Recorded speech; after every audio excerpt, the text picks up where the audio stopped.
We just watched those messages, which are so special, and I was thinking as I watched them, how much courage Madame Rajavi gives to those young girls, how much they need her.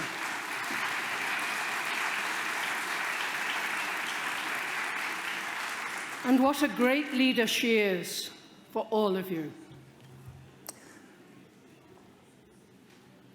We believe that women are a force for change in Iran.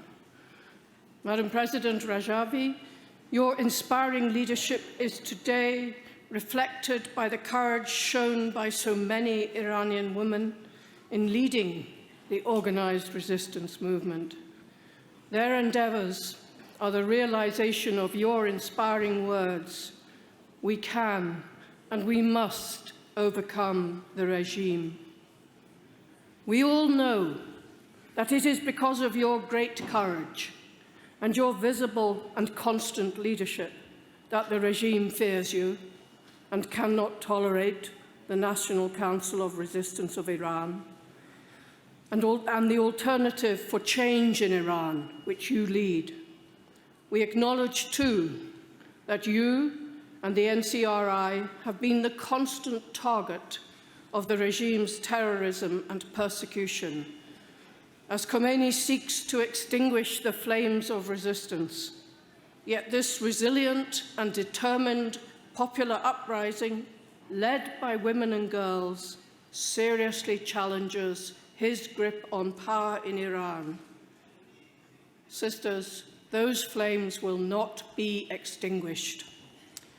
When its terror plots are foiled, as in the previous years in Paris and in Albania, the regime steps up its character assassination of you and all the members of the PMOI and the NCRI through propaganda, insults, lies.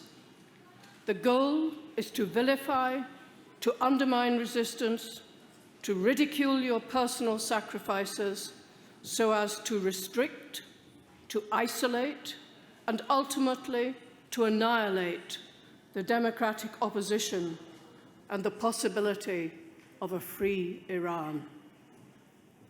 Most recently, the regime's judiciary has conducted a sham prosecution of 104 members and leaders of the NCRI and the PMOI who live abroad and in Ashraf III.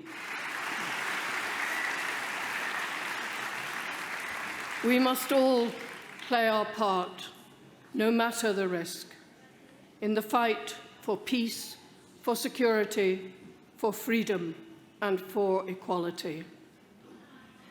Now, I applaud my colleagues in the United Kingdom Parliament who have rejected and condemned these efforts by the regime and have consistently expressed their support for the NCRI and the Iranian uprising for a democratic republic. Madam Rajavi does us the great courtesy of attending through Zoom many of our conferences, and it is always a privilege to hear her speak to us of the current situation.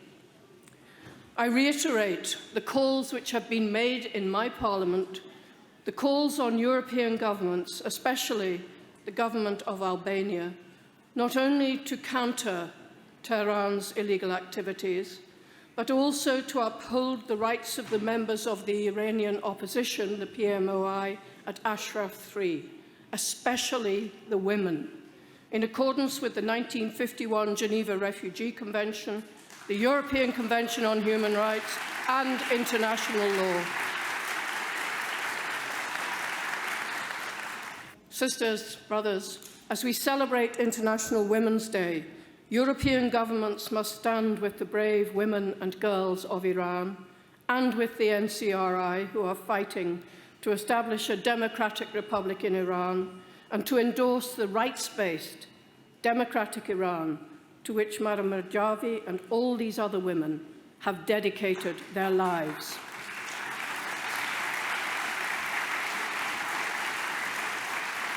As we have heard, Iran, as it is currently governed, in its actions represents a threat to world peace.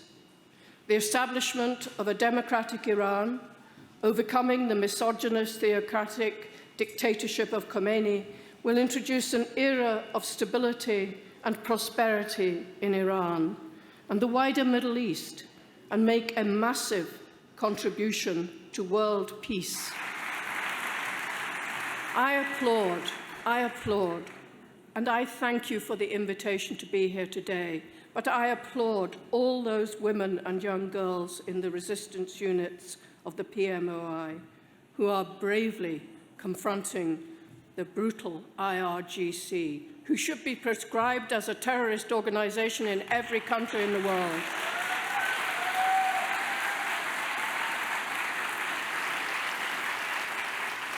They have immeasurable courage and they have hope.